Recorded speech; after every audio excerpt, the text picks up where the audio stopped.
Assalamualaikum warahmatullahi wabarakatuh. Perkenalkan, saya Tria Della Peggy. Saya Dinda Yusriahna.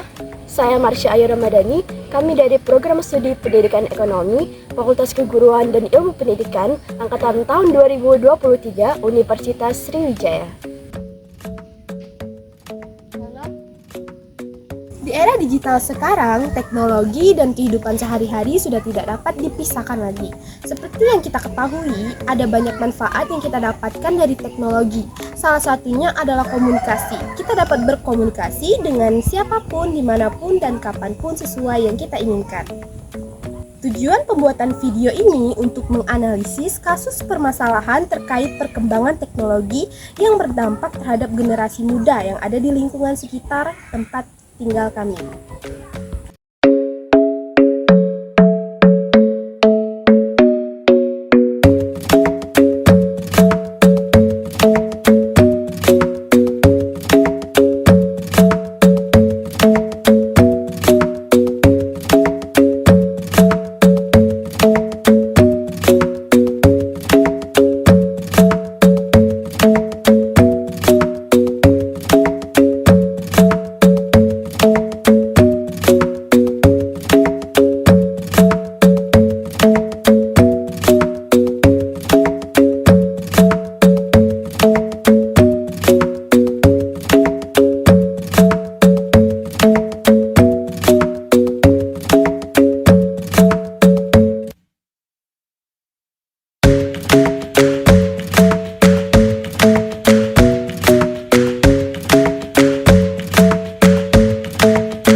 Berkembangnya teknologi memberikan dampak terhadap gaya hidup, khususnya bagi generasi muda saat ini.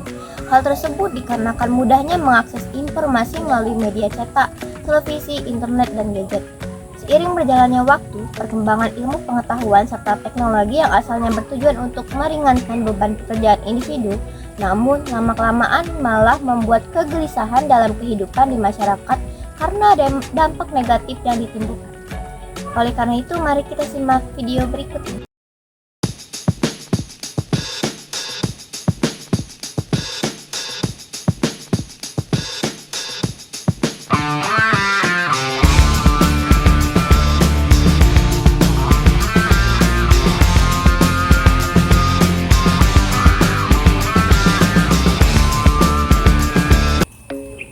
Seperti yang kita lihat di video tadi, penggunaan teknologi digital yang berlebihan pada anak dapat menyebabkan masalah seperti gangguan tidur, kecemasan, depresi, dan juga dapat menyebabkan ketergantungan, di mana hal ini dapat berdampak pada interaksi sosial mereka.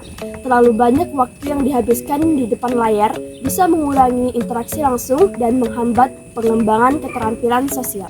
Penggunaan teknologi berlebih juga berdampak pada minat belajar anak karena berpotensi ketergantungan pada hiburan digital. Hal ini bisa memengaruhi fokus mereka dalam mengikuti pembelajaran. Penggunaan teknologi yang berlebihan memiliki dampak positif dan dampak negatif pada kreativitas anak. Dampak positifnya, teknologi dapat menjadi alat yang memperluas kreativitas dengan memberikan akses ke berbagai sumber informasi dan alat desain. Dan dampak negatifnya, ketergantungan yang berlebihan pada hiburan digital dapat menghambat inisiatif kreatif yang lebih mandiri.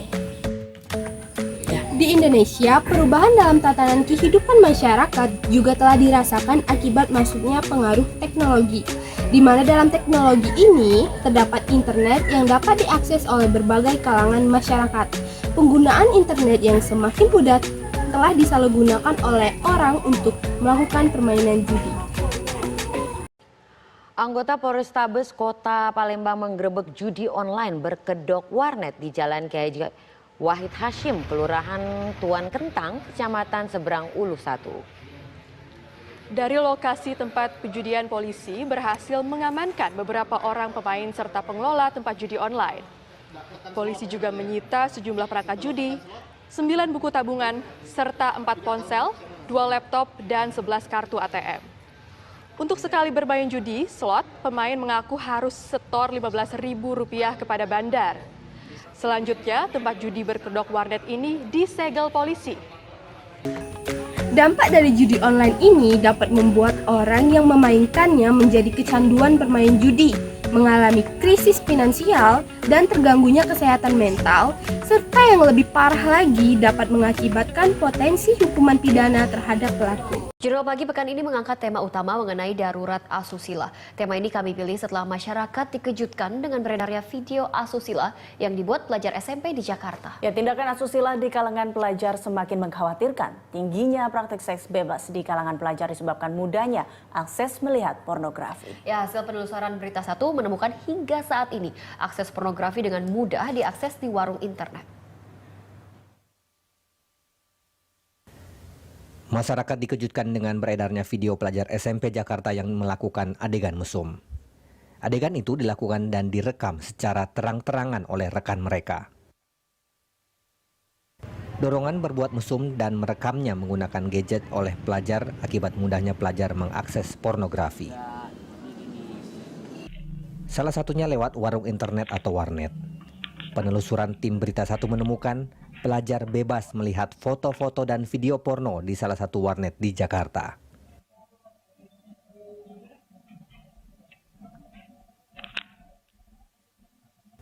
Ketua Komnas Perlindungan Anak Aris Merdeka Sirait mengatakan faktor utama penyebab maraknya praktik asusila di kalangan pelajar adalah akses teknologi.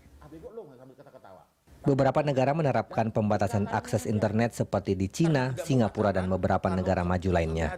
Namun di Indonesia, selain masih bebas, minim pendidikan bagaimana mengakses teknologi secara sehat.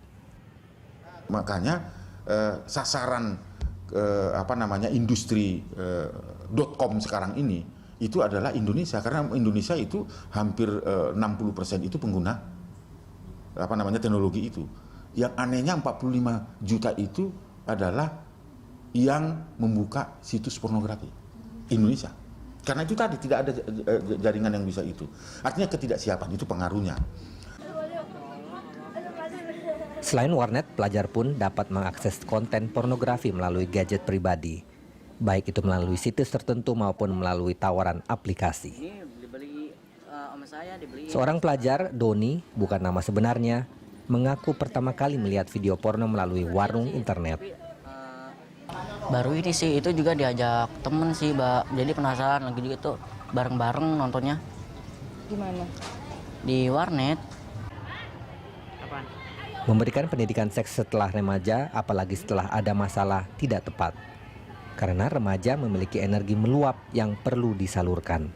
Terjatuhnya anak remaja pada lubang seksualitas diakibatkan kegagalan orang dewasa mencegah dan memberikan informasi yang tepat serta terbuka kepada anak. Anggia Kusumawardaya, Indarmawan, Berita Satu, Jakarta. Masalah sosial yang ketiga mengenai penyalahgunaan teknologi, yaitu semakin canggihnya teknologi, semakin mudah juga dalam mengakses berbagai situs platform di internet. Kebebasan dalam mengakses ini yang akhirnya berdampak pada kenakalan remaja yang berkaitan dengan pornografi. Dampak dari pornografi yaitu dapat menyebabkan gangguan kesehatan hormon seksual, ketidakrelaan ekspektasi terhadap hubungan, serta dapat membuat kerusakan otak yang serius. Lalu, bagaimana cara kita mengatasi dampak negatif dari perkembangan teknologi ini? Yang pertama, menggunakan teknologi dengan baik dan bertanggung jawab. Yang kedua, mengatasi penggunaan teknologi terhadap anak terutama dalam bersosialisasi media dan bermain game online. Yang ketiga, meluangkan waktu untuk melakukan aktivitas online bersama anak seperti bermain di luar ruangan, bersosialisasi, atau membaca buku. Yang keempat, menjelaskan dampak negatif dari teknologi kepada anak dan bagaimana cara menggunakan teknologi dengan bijak. Yang kelima, menyeimbangkan teknologi dengan kehidupan nyata.